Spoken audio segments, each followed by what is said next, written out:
नमस्कार दोस्तों, आप सभी का स्वागत है मेरे चैनल में। मैं आप लोगों को एक ऐसी जादुई लकड़ी के बारे में बताने जा रहा हूं जो लोहे को भी काट सकती है। जी हां दोस्तों, साथ ही साथ वह एक ऐसी जादुई लकड़ी है जो पानी की विपरीत दिशा में बहती है। जी हां दोस्तों, तो चलिए हम आपको बताते हैं इस जादुई लकड़ी के बारे में और इस जादुई लकड़ी का क्या नाम है और यह जादुई लकड़ी कैसे मिल सकती है। पूरी जानकारी दूंगा अपने इस वीडियो में, तो आप सभी से अनुरोध है इस वीडियो को पूरा और आखिरी तक देखिएगा, तभी आपके समझ में आएगा जो मैं समझाना चाहता हूं। जी हां दोस्तों, क्योंकि जिस जादुई लकड़ी के बारे में मैं आप लोगों को बताना चाह रहा हूं, यह वह प्राचीन ज्ञान है जिसके बारे में शायद बहुत कम लोगों को पता है। वैसे तो दोस्तों देखा जाए तो हमारे भारतवर्ष में अनेकों प्रकार की आयुर्वेदिक जड़ी बूटियां, तांत्रिक जड़ी बूटियां एवं चमत्कारी जड़ी बूटियां भरी पड़ी हैं। तो दोस्तों आज हम आपको बताएंगे कि चितावर की लकड़ी के द्वारा कैसे लोहे को काटा जा सकता है। साथ ही साथ आपको ये भी बताएंगे कि पानी के विपरीत दिशा में यह जादुई लकड़ी क्यों बहती है। लेकिन इससे पहले यदि आप लोगों ने हमारे चैनल को सब्सक्राइब नहीं किया है तो सबसे पहले चैनल को सब्सक्राइब कर लीजिए और घंटी को भी सही प्रकार से दबा लीजिए। जी हां दोस्तों, क्योंकि हम अपने चैनल के माध्यम से ऐसी ही प्राचीन जानकारी लाते रहते हैं और हमारी वीडियो को लाइक करना मत भूलिएगा। जी हां दोस्तों, तो आप सभी से अनुरोध है कि भाई वीडियो जरूर लाइक कर दिया करो यार, आपके लिए ऐसी दिव्य जानकारियां लाते रहते हैं। तो दोस्तों आपका भी कर्तव्य बनता है कि आप लोग हमारा हौसला बढ़ाइए और हमारी वीडियो को लाइक करिए और दूसरों के साथ भी शेयर करिए ताकि वो लोग भी ऐसी दिव्य जानकारी का लाभ ले सकें। तो दोस्तों चलिए हम आपको बताते हैं उस चमत्कारी दिव्य जादुई लकड़ी के बारे में। दोस्तों उस चमत्कारी दिव्य जादुई लकड़ी का नाम है चितावर की लकड़ी। जी हाँ दोस्तों, चितावर की लकड़ी एक ऐसी चमत्कारी लकड़ी है जो पानी की विपरीत दिशा में बहती है। जी हाँ दोस्तों, जैसे मान लो कि पानी की जो धार है ना वो नीचे की तरफ जा रही है और यदि वहां पर जो है चितावर की जादुई लकड़ी रख दी जाए तो दोस्तों वो क्या होगा, वो जो ऊपर की ओर आएगी, ना कि पानी की धारा के साथ बहेगी। नहीं, जहां से पानी बह रहा है ना, जिस ओर जा रहा है पानी उस ओर नहीं जाएगी, जहां से पानी आ रहा है उस ओर यह जादुई चितावर लकड़ी जाएगी। साथ ही साथ दोस्तों इस जादुई चितावर लकड़ी से लोहे को भी काटा जा सकता है। जी हाँ दोस्तों, लोहे से भी लोहे को भी आसानी से काटा जा सकता है। कैसे काटा जा सकता है? तो दोस्तों जो चितावर की जो ये जादुई लकड़ी होती है, सबसे पहले तो इसको प्राप्त किया जाता है। जी हाँ दोस्तों, और जैसे ही आपको यह प्राप्त हो जाए तो दोस्तों इस लकड़ी को जो है जैसे ही आप लोहे के ऊपर जो है ऐसे खींच देंगे ना रेखा की तरह, तो लोहा कट जाएगा। जी हाँ दोस्तों, तो दोस्तों आप लोगों को भी सुनकर हैरानी हो रही होगी कि मैं क्या बातें बोल रहा हूं, लेकिन दोस्तों ये सच है। क्योंकि दोस्तों जो चितावर की जादुई लकड़ी है उसमें बहुत अद्भुत दिव्य शक्ति होती है। एक तरह से कह सकते हो कि हमारे प्रकृति में एक ऐसी जादुई लकड़ी है जिसके पास इतना दम है कि वो लोहे को भी काट सकती है। लेकिन बहुत सारे लोगों को हैरानी हो रही होगी, लेकिन दोस्तों क्या करें, जानकारी ही ऐसी है तो हैरान तो होगे ही होगे। साथ ही साथ दोस्तों आपको मैं ये भी बताने जा रहा हूं कि इस जादुई लकड़ी को हम प्राप्त कैसे कर सकते हैं। जी हाँ दोस्तों, और यह लकड़ी में ऐसा क्या चीज है। तो दोस्तों ऐसा है कि भाई साहब ये जो जादुई लकड़ी है ना चितावर, इतनी अद्भुत है, इतनी रहस्यमय है, क्या बताऊं। यदि इस जादुई चितावर लकड़ी के बारे में यदि और अच्छे से खोज की जाए तो दोस्तों यकीन मानिए मनुष्य की आयु लंबी की जा सकती है। पता कितने वर्ष तक? 400 साल से ज्यादा वर्ष तक। जी हाँ दोस्तों, साथ ही साथ कई रोगों में इसका लाभ होता है। जी हाँ दोस्तों, एक तो और बात बताऊं दोस्तों, यदि इसका काढ़े का सेवन किया जाए तो दोस्तों शरीर कायाकल्प हो जाता है, शरीर में दैवी शक्तियों का वास हो जाता है। बहुत दिव्य एवं चमत्कारी जादुई लकड़ी है ये चितावर। दोस्तों चितावर लकड़ी कहाँ मिलती है आपको मालूम है? इसकी जो पहचान है ना केवल जो है कौवे पक्षी को है। जी हाँ दोस्तों, कौवे के साथ साथ कुछ और पक्षी हैं जिनका हम वीडियो लेकर के आएंगे। कौवा पक्षी को इस जादुई लकड़ी की बहुत ज्यादा पहचान है और इस जादुई लकड़ी को कौवा ही पहचान सकता, मनुष्य नहीं पहचान सकता। सही बात बताऊं तो भाई ये बात सच है। लेकिन दोस्तों आजकल क्या है, यूट्यूब पर नकली चितावर लकड़ियां बहुत ज्यादा हैं, समझ रहे हो बात। तो दोस्तों क्या है कि जो नकली चितावर लकड़ी है ना, तो लोग जो है उसको अलग अलग प्रकार से जो है उसको जो है चला रहे हैं रस्सी बांध करके और दिखा रहे हैं। लेकिन दोस्तों वो जो है वो लोकल है चितावर, वो मनुष्य के पहचान से बाहर है। जी हाँ दोस्तों, हाँ, मनुष्य कब पहचान सकता है? जब उस लकड़ी को वो देखेगा, और केवल कम मनुष्यों के पास इसकी जानकारी है। इसको सबसे ज्यादा जो पहचानता है वो कौवा पक्षी है। कौवा पक्षी के साथ जो दूसरे पक्षी भी हैं उनके बारे में भी मैं वीडियो बताऊंगा। साथ ही साथ दोस्तों, इस लकड़ी को तांत्रिक लोग, ओझा लोग, जो छोटे मोटे तांत्रिक नहीं, जो बहुत बड़े जो तांत्रिक होते हैं उनको मालूम होता है। साथ ही साथ जो साधु संत होते हैं, जो पहाड़ियों में तप करते हैं ना, उनको मालूम होता है इस रहस्यमय चितावर लकड़ी के बारे में, लेकिन वो किसी को बताते नहीं है। चाहे तुम उनसे कितनी भी मीठी मीठी बातें कर लो, कितनी भी सेवा कर लो, वो नहीं बताएंगे। हाँ, जो मनुष्य निस्वार्थ भाव से उनकी सेवा करता है उसी को ही वो लोग ऐसी जानकारी देते हैं। आई बात समझ में? तो दोस्तों, हम इसी चितावर के बारे में बताने जा रहे हैं जो आपको हैरानी में डाल देगा। चितावर लकड़ी यदि किसी को प्राप्त हो जाए तो दोस्तों यकीन मानिए, सोने पे सुहागा है। इस चितावर लकड़ी को प्राप्त करने के लिए आपको मालूम है क्या करना पड़ेगा? इसको प्राप्त करने के लिए सबसे पहले आपको एक कौवे का घोंसला खोजना है। जी हाँ दोस्तों, कौवे का घोंसला। दोस्तों सही जानकारी दे रहा हूं मैं। कौवे का घोंसला, सबसे पहले आपको एक कौवे का घोंसला खोजना है, क्योंकि कौवे पक्षी को इस लकड़ी की पहचान अद्भुत तरीके से होती है। जी हाँ, तो दोस्तों आपको क्या करना है कि कौवा पक्षी का एक घोंसला खोजना है जहां पर उसके बच्चे हों। कितने छोटे छोटे बच्चे होने चाहिए, बड़े बच्चे ना हो, ठीक है। तो आपको देख करके आना है कि उस पक्षी, मतलब कौवा पक्षी के घोंसले में उसके बच्चे कितने छोटे हैं। यदि छोटे हैं तो दोस्तों आपको जो है आपको ऐसे जो है छल्ले बनवाने जो भारी हों, 100-100 ग्राम के या 50-50 ग्राम के, ठीक है, यानी कि बच्चे उड़ ना पाए, ऐसे छल्ले बनाना है। और उन कम से कम आपको 2 से, यानी आप संख्या देख लीजिए जाकर के कितने पक्षी हैं, जितने पक्षी हैं उतने ही आप छल्ले बनवा लीजिए, ठीक है। अब जैसे कि एक पक्षी को तो 2 छल्ले चाहिए। अगर उसके घोंसले में 4 बच्चे हैं उस पक्षी के, ठीक है, 4 पक्षी बच्चे हैं, ठीक है, तो आपको क्या करना है कि जो है 4 यानी कि 8, आपको जो है 8 जो है छल्ले बनवाने पड़ेंगे, 50-50 ग्राम के, 100-100 ग्राम के, ठीक है। और उनको जाकर के कौवे के बच्चे को पहना देना बड़े सावधानी के साथ, ठीक है। और पहनाने के बाद उनको दोस्तों क्या करना है, पहनाने के बाद क्या करना है, उसको आपको छोड़ देना है और वहां से चुपचाप उतराना। बड़े ही सावधानी से करिएगा, कौवा देख लेगा ना तो मार मार के चोंच दोस्तों आपका सिर घायल कर देगा, इसलिए बड़े सावधानी से करिएगा, ठीक है। हाँ, इतना आसान नहीं है।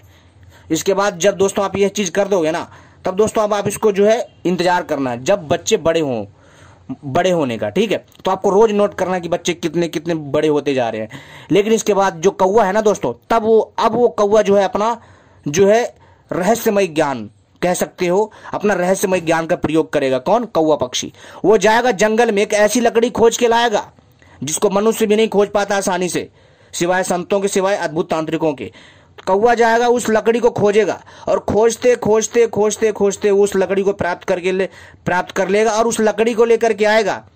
और फिर जो आपने छल्ले पहनाए उस बच्चे को, यानी जो कौवा पक्षी के बच्चे जो आपने छल्ले पहनाए, वो कौवा आएगा अपनी चोंच से दबाकर उस लकड़ी को लाएगा, उन छल्लों में लगाएगा, छल्ले लोहे के कट जाएंगे और उसके बच्चे आजाद हो जाएंगे उस छल्ले से। और वो जो कौवा है ना, उस जादुई लकड़ी को वहीं पर ही छोड़ देता है, अपने घोंसले में रख देता है। कई बार वो जहां से लेकर के आता है वहीं फेंक कर आ जाता है, ऐसी परिस्थिति भी हो जाती है। जी हाँ दोस्तों, लेकिन कई बार ऐसी परिस्थिति बन जाती है कि कौवा वहीं पर काट के वहीं पर ही अपने घोंसले में ही डाल देता है उस लकड़ी को, और उस लकड़ी को पहचानना बड़ा मुश्किल होता है क्योंकि वो आम लकड़ी जैसी ही दिखती है। इसके बाद फिर आपको देखना दोस्तों, जाना, देखते रहना। जब वहां से उस घोंसले से कौवा पक्षी के बच्चे उड़ जाए ना, तब आपको जाना है। कितना भी समय लग सकता है कौवे के बच्चे को बड़ा होने में, 1 महीना, ठीक है, 1 महीना हो गया, 26 दिन हो गया, 45 दिन हो गया, या फिर 2 महीना हो गया, ठीक है, समझ रहे हो बात। इसके बाद जो है समय के अनुसार, ठीक है।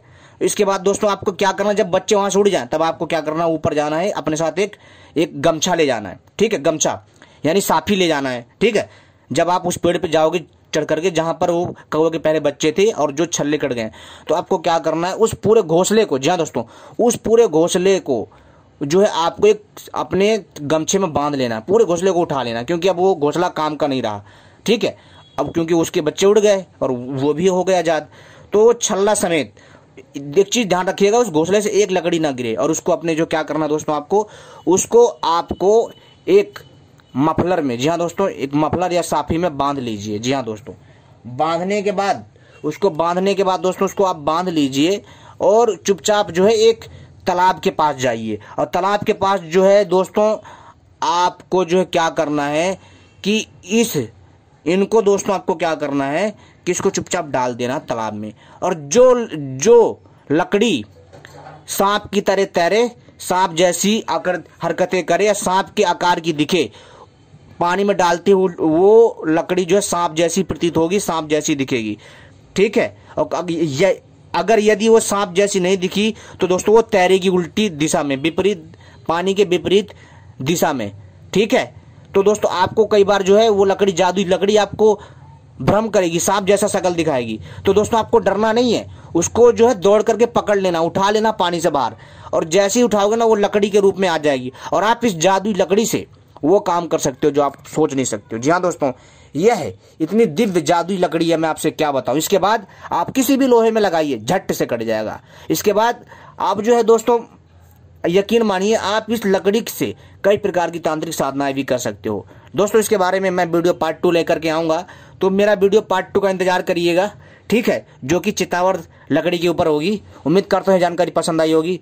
धन्यवाद। मेरे वीडियो पार्ट 2 का इंतजार करिएगा, उसमें हम चितावर लकड़ी से जुड़े अनेकों रहस्यों के बारे में और भी जानकारी लाएंगे। तब तक के लिए नमस्कार, जय हिंद।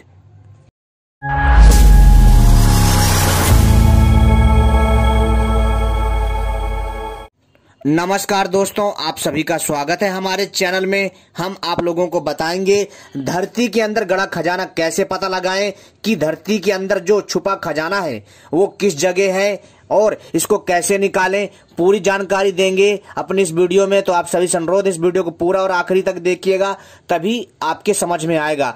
दोस्तों जो खजाना होता है उसको हम माया बोलते हैं, और जो ये माया रूपी ये खजाना होता है ये बहुत ही अद्भुत होता है। दोस्तों इसी खजाने को कैसे निकाल सकते हैं और पता कैसे करें कि खजाना कहां पर है, और जो इस खजाने की जो रक्षा करता है, जैसे आपने देखा होगा और कई बार सुना होगा अपने दादा दादियों से कि खजाने की जो रक्षा है वो नाग देवता करते हैं, या कोई अदृश्य शक्ति करती है, या फिर कोई दैत्य उस खजाने की रक्षा करता है, या फिर कोई यक्ष उस खजाने की रक्षा करता है, या फिर कोई यक्षिणी उस खजाने की रक्षा करती है, या फिर कोई अप्सरा उस खजाने की रक्षा करती है। तो दोस्तों हम इन शक्तियों को भी जो है भगा करके भी खजाना कैसे प्राप्त कर सकते हैं, पूरी जानकारी बताएंगे, वो भी बिना किसी तांत्रिक की सहायता से। आप लोग खुद जो है उस खजाने को पता लगा सकते हैं कि किस दिशा में और कहां पर खजाना छुपा है, और आप उसको कैसे निकाल सकते हैं। पूरी जानकारी देंगे अपनी इस वीडियो में। तो दोस्तों इस वीडियो को पूरा और आखिरी तक देखिएगा। यदि हमारी वीडियो देखने से यदि किसी का भला हो जाता है तो दोस्तों हमारे वीडियो बनाने का जो उद्देश्य है वो पूर्ण हो जाएगा भली भांति प्रकार से। तो दोस्तों चलिए हम आपको बताते हैं कि धरती के अंदर जो छुपा खजाना है वो कहां कहां हो सकता है और इसको कैसे निकाला जा सकता है, और जो खजाने की यानी जो इस माया रूपी निधि की जो अदृश्य शक्तियां सहायता जो रक्षा करती हैं, जैसे नाग हो गया खजाने की रक्षा करता है, दैत्य खजाने की रक्षा करते हैं, और भूत प्रेत खजाने की रक्षा करते हैं, वैताल खजाने की रक्षा करते हैं, और यक्ष, गंधर्व, यक्षिणी, योगिनी, बैताल आदि भी खजाने की रक्षा करते हैं। तो दोस्तों इन शक्तियों को भी हम जो है दूर भेज करके भगा करके भी खजाना प्राप्त कर सकते हैं बिना किसी तांत्रिक की सहायता से। तो दोस्तों चलिए हम आपको बताते हैं, लेकिन इससे पहले यदि आपने हमारे चैनल को सब्सक्राइब नहीं किया है तो सबसे पहले चैनल को सब्सक्राइब कर लीजिए और घंटी को भी सही प्रकार से दबा लीजिए, क्योंकि हम अपने चैनल के माध्यम से इसी तरह की दिव्य रहस्यमय जानकारी लाते रहते हैं जो आपके ज्ञान में वृद्धि करता है। जी हाँ दोस्तों, और हमारी वीडियो को भी लाइक कर लीजिएगा। तो दोस्तों चलिए हम आपको बताते हैं, लेकिन दोस्तों इससे पहले हमारे कई दर्शक हैं जो हमसे कह रहे थे कि भैया जब भी हम कोई अपनी नई वीडियो लेकर के आते हैं उनको संकेत नहीं मिलता है। तो दोस्तों ऐसा है कि ये इसलिए होता है कि आप लोग जो है मेरे चैनल को सही प्रकार से सब्सक्राइब तो कर लेते हो, लेकिन आप घंटी सही प्रकार से नहीं दबाते हो। जी हाँ दोस्तों, तो इसलिए आप सभी से मैं प्रार्थना करता हूं, जो लोग भी चाहते हैं कि मेरी वीडियो समय पर प्राप्त हो और वो लोग मेरी सारी वीडियो समय पर देख पाएं रहस्यमय ज्ञान के बारे में, प्राचीन ज्ञान के बारे में, तो सबसे पहले वो लोग जो है हमारे चैनल को सब्सक्राइब करने के बाद सही से घंटी दबा लीजिए, आपको वीडियो में दिख रहा होगा, और इसके बाद हमारी वीडियो को भी लाइक कर लीजिए, ठीक है। और दोस्तों ऐसा करने से जब भी हम कोई नई वीडियो लेकर आएंगे उसका संकेत आप सभी को प्राप्त हो जाएगा। जी हाँ दोस्तों, इसका कोई पैसा नहीं लगता यार, चैनल को सब्सक्राइब करो और घंटी दबाओ, क्योंकि हम ऐसी वीडियो लाते रहते हैं। और इसके बाद दोस्तों वीडियो को लाइक करो, इसका कोई चार्ज नहीं है, फ्री है यार। और इससे क्या होगा, आप हमसे जुड़ जाओगे और भविष्य में जब भी हम कोई नई जानकारी लेकर के आएंगे उसका संकेत आप सभी को तत्काल प्राप्त हो जाएगा और आप हमारी कोई भी वीडियो मिस नहीं कर पाओगे। तो दोस्तों चलिए हम आपको बताते हैं। मित्रों, यदि आपको कहीं किसी जगह पर शक है कि यहाँ खजाना है और आपके दादा दादियों ने या आपके पूर्वजों ने या फिर आपको किसी और ने बताया कि यहाँ पर खजाना है, तो दोस्तों आप सबसे पहले आपको क्या करना है कि उस जगह पर आपको जा करके जाना है जहां पर खजाने का अंदेशा है, और वहां पर जो भी उबड़ खाबड़ मिट्टी है उसको दोस्तों क्या करिए, उसे मतलब ऊपर ऊपर का जो हिस्सा है उसको समतल बना दीजिए, ठीक है। थोड़ा थोड़ा हल्का हल्का खोद करके उसको समतल बना दीजिए। और समतल बनाने के बाद दोस्तों आपको क्या करना है, वहां पर जो है दोस्तों आपको क्या करना है कि आपको गंगा जल से छींटे मारने हैं, ठीक है। लेकिन गंगा जल से छींटे मारने से पहले आपको वहां पर जो गुलाब जल है ना उसके छींटे मारने। इसके बाद आपको जो है दोस्तों फिर गंगा जल से छींटे मारने। ऐसा करने के बाद आपको दोस्तों सूती का कपड़ा चाहिए, ठीक है, सफेद रंग का सूती का कपड़ा चाहिए। इसके बाद दोस्तों आपको वो सूती कपड़ा लेना है जितने हिस्से में आपको शक है कि जमीन के इतने हिस्से में खजाना हो सकता है, तो वहां पर आपको सूती का कपड़ा जो है बिछा देना है।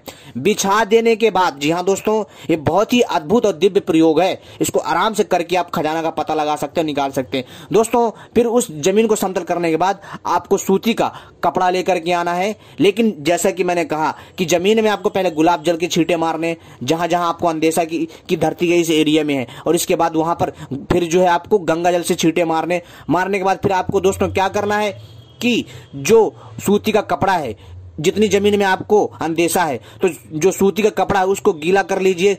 किसमें करना है आपको दोस्तों, उस सूती के कपड़े को जो है आपको गंगा जल और पानी में मिला लीजिए, और उसको जो सूती के कपड़े को उसमें गीला करके उसको उस वाले हिस्से पर जो है उसको जो आपको क्या करना है, बिछा देना फैला करके। और दोस्तों इसके बाद जहां जहां अंदेशा है वहां इसको फैला देना। इसके बाद दोस्तों आपको राई लेनी है, राई जानते हो ना, यानी सरसों, ठीक है। आपको सरसों के दाने लेने हैं और उनको जो है डाल देना है उतने पूरे एरिया में जहां जहां आपने सूती का कपड़ा बिछा रखा है, गीला वाला। इसके बाद दोस्तों आप देखेंगे कि जहां पर भी खजाना होगा ना दोस्तों, वो खजाना जो है दोस्तों, जहां पर खजाना होगा, जहां पर आपने राई फेंका यानी सरसों के दाने डाले हैं, तो जो राई है ना वो दोस्तों, वो जो है दोस्तों एक तरह से कह सकते हो ना, वो फूट जाएगा। जी हाँ दोस्तों, जैसे दोस्तों खील होता है ना, खील जो है खिल जाता है, जैसे धान का खील बनाते हैं ना वैसी वो जो खिल जाता है। ऐसी सेम जो है दोस्तों जब आप राई को जो उस कपड़े पे डालोगे ना, तो दोस्तों क्या होगा, जो राई होगी, जो सरसों के दाने होंगे वो खिल जाएंगे, यानी वो लाई की तरह खिल जाएगा। और दोस्तों आपको समझ जाना है फिर यहाँ पे खजाना है, तो आप आराम से जो है सावधानी पूर्वक जो है खजाने को खोद करके निकाल सकते हो, ठीक है दोस्तों। इससे दोस्तों आपको पता लग गया कि खजाना जो है यहीं पर है, और अपने हिसाब से आप जो है खजाने को निकाल सकते हो, ठीक है। और दोस्तों इसके बाद अगला प्रयोग है, उसको ध्यान से सुनिए। अगर आपको कहीं पर भी, जी हाँ दोस्तों, अगर आपको कहीं पर भी यदि आपको किसी एक पेड़ पर, जी हाँ एक पेड़ पर जो है बगुला, कौवा और हंस, ये तीनों पक्षी बैठे दिखाई दें उस पेड़ पर, तो दोस्तों समझ जाइए कि दोस्तों इस पेड़ के नीचे खजाना है। तो दोस्तों आपको क्या करना है कि जो खजाना है ना, तो दोस्तों आपको उसी पेड़ के पास जाकर के जो खोदना है, तो आपको खजाना मिलेगा। जी हाँ दोस्तों, अब दोस्तों हम आपको बताते हैं अगला प्रयोग, यानी तीसरा प्रयोग। दोस्तों आपको जो है कपास का काला पौधा खोजना। जी हाँ दोस्तों, यानी कि काला कपास आपको खोजना है। सीधी सी बात, आपको सफेद कपास तो मिल जाएगा आसानी से, लेकिन आपको काले कपास का पौधा खोजना है, ठीक है। और दोस्तों जहां पर भी काला कपास का पौधा होता है, बहुत ही दिव्य वातावरण होता है वहां का, क्योंकि दोस्तों जो काला कपास होता है वो जल्दी आसानी से नहीं मिलता। दोस्तों ये बहुत ही सरल और दिव्य प्रयोग बता रहा हूं आपको खजाना पता लगाने का, ठीक है। तो आपको क्या करना है कि काले कपास के पौधे को खोजना है, और जब आप काले कपास के पौधे को खोज लोगे ना दोस्तों, तब आपको क्या करना है, उस पौधे के पास जा करके आपको प्रणाम करके जो है दोस्तों, और वहां पर जो है थोड़ा सा आपको क्या करना, मैं विधि विधान से बताता हूं दोस्तों, कोई भी चीज हो ध्यान रखिए। एक चीज, मेरी इसलिए वीडियो थोड़ी बड़ी हो जाती है ताकि आप लोगों को भी जो है कोई दिक्कत ना हो। जब आप काले कपास के पौधे को खोज लोगे ना, तो वहां पर आपको अपने साथ क्या लेकर के जाना दोस्तों, आपको थोड़ा सा हल्दी, थोड़ा सा चावल लेकर के जाना, ठीक है। और थोड़ा सा जो है आपको क्या करना है, अगरबत्ती ले जाइए और हल्का सा जल ले जाइए पीतल के लोटे में, उसको काले कपास के पौधे के जड़ में डालिए। डालने के बाद दोस्तों उस अदृश्य शक्ति की उपासना करिए, क्योंकि जो काले कपास का जो पौधा होता है, जो उसकी जड़ होती है ना, उसमें यक्षिणी का वास होता है, ठीक है।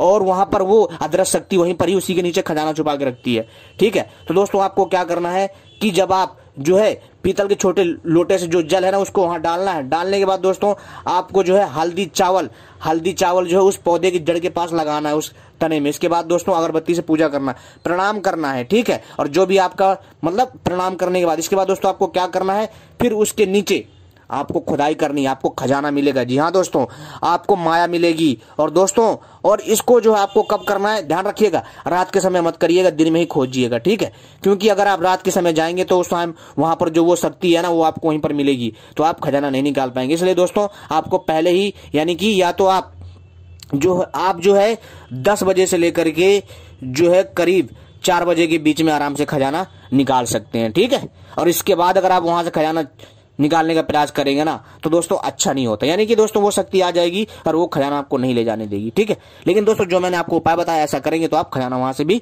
प्राप्त कर सकते हो, ठीक है। अब दोस्तों हम बात करते हैं मशरूम। जी हाँ दोस्तों, आपको मशरूम के छोटे छोटे पौधे खोजने हैं। और कहां पर, जहां पर दोस्तों ये पौधे कहां निकलते हैं, जहां कभी बारिश नहीं होती। और दोस्तों वहां पर अगर आपको मशरूम के पौधे निकल आए ना 4-5 की संख्या में, या बहुत सारे, या 2-3-4, तो समझ जाइए उसके वहां पर भी खजाना है। क्योंकि दोस्तों क्या होता है, तो आप यकीन मानिए, क्योंकि दोस्तों जहां बारिश वगैरह होती है, मशरूम वहीं निकलता है। लेकिन जहां बारिश ही नहीं हो रही है और जहां पर दोस्तों मशरूम निकल रहा है, जंगली मशरूम निकल रहा है, तो समझ जाइए कि यहाँ पर कुछ ना कुछ अलौकिक शक्ति है, यानी यहाँ कुछ ना कुछ दिव्य रहस्य छुपा हुआ है। तो दोस्तों उसके नीचे खोदना है, आपको खजाना मिलेगा। जी हाँ दोस्तों, और दोस्तों ये खजाना मिलते ही दोस्तों आपकी किस्मत पलट जाएगी, काया पलट जाएगी भाई साहब। तो दोस्तों ये है खजाना का ढूंढने का बढ़िया तरीका, प्राचीन तरीके दोस्तों। और इसके बाद दोस्तों अब जो है अगला जो प्रयोग है हमारा, उसको भी सुन लीजिए दोस्तों। अगला जो प्रयोग है दोस्तों बहुत ही अद्भुत है, बहुत ही हटके है। जी हाँ दोस्तों, खजाना पता लगाने का जो हमारा अगला प्रयोग है, वो प्रयोग थोड़ा हटके है दोस्तों। इससे आपको क्या करना है, सबसे पहले आपको एक ऐसा, जी हाँ दोस्तों, आपको एक जामुन का पेड़ खोजना जो पुराना हो, ठीक है। जो जामुन का पेड़ पुराना हो, और उसके ऊपर आपको कौवा, और यानी कौवा मादा और कौवा नर, ठीक है, यानी कौवा मादा कौवा नर दोनों हो, किसके, जामुन के पेड़ के ऊपर, और दोनों संसर्ग कर रहे हो, ठीक है। और उस समय तो समझ जाइए दोस्तों कि उसी पेड़ के नीचे जो है खजाना है, ठीक है दोस्तों। क्योंकि दोस्तों जो कौवा नर है, कौवा मादा है, ये हमेशा छिप करके ही संसर्ग करते हैं, ठीक है। तो दोस्तों आपको इस चीज को समझना है और देखना है। लेकिन आपको देखना कहाँ पे है, कि जिस डाली की तरफ बैठ करके वो करे ना, उसी के ही आसपास वो खजाना है विद्यमान होता है, ठीक है दोस्तों। तो उम्मीद करता हूं आपको यह जानकारी पसंद आई होगी, और इन उपायों के द्वारा आप आसानी से खजाना पता लगा सकते हैं, खजाना निकाल सकते हैं, ठीक है दोस्तों। और इनमें कई अदृश्य शक्तियां भी हैं जिनसे आपको अपना बचाव भी करना है, ठीक है। और एक जो है दोस्तों आखिरी में एक चीज बता देता हूं, आपको एक जो है रक्षा मंत्र का भी जाप कर लेना है, ठीक है। और वो रक्षा मंत्र जो है दोस्तों केवल आपको जो है 108 बार जप करना है, ठीक है। और वो रक्षा मंत्र है दोस्तों, वो मैं आपको डिस्क्रिप्शन पर दे दूंगा, उसको केवल 108 बार जप लेना। जपने के बाद दोस्तों उस मंत्र को छोटी सी तवीज में भर करके, चांदी की तवीज में भर करके गले में धारण कर लेना, ठीक है। जब आप उस मंत्र का जाप करोगे ना, मंत्र जाप करने के बाद जब 108 बार जप कर लोगे, उसके बाद उस मंत्र में जो है दोस्तों आपको थोड़ा सा रोली लगाना, अक्षत डालना है, ठीक है। और उसको धूप दीप दिखाना है। फिर उसको एक चांदी की या तांबे की तवीज में भर करके गले में धारण कर लीजिए। और धारण करने के बाद दोस्तों आप बेझिझक होकर के एकदम न्याय व्यवस्था के साथ एक सही तरीके से खजाना प्राप्त करिए, आपको निधि जरूर मिलेगी दोस्तों। क्योंकि ऐसा कई लोगों ने प्रयोग करे हैं और उन लोगों को खजाना मिला है। जी हाँ दोस्तों, क्योंकि दोस्तों खजाना जो है सदियों से ही खोजा जाता रहा है, और सदियों से ही ये माया रूपी खजाना रहा है। जी हाँ दोस्तों, और इसके बारे में हम आपको समय समय पर जानकारी देते रहेंगे, और दोस्तों और भी खजाना से जुड़ी दिव्य जानकारियां लाते रहेंगे। उम्मीद करता हूँ ये जानकारी आपको पसंद आई होगी। ऐसी ही जानकारी पाने के लिए मित्रों आप सभी हमसे जुड़े रहें। आपने हमारी वीडियो देखी, आपका बहुत बहुत आभार, बहुत बहुत धन्यवाद।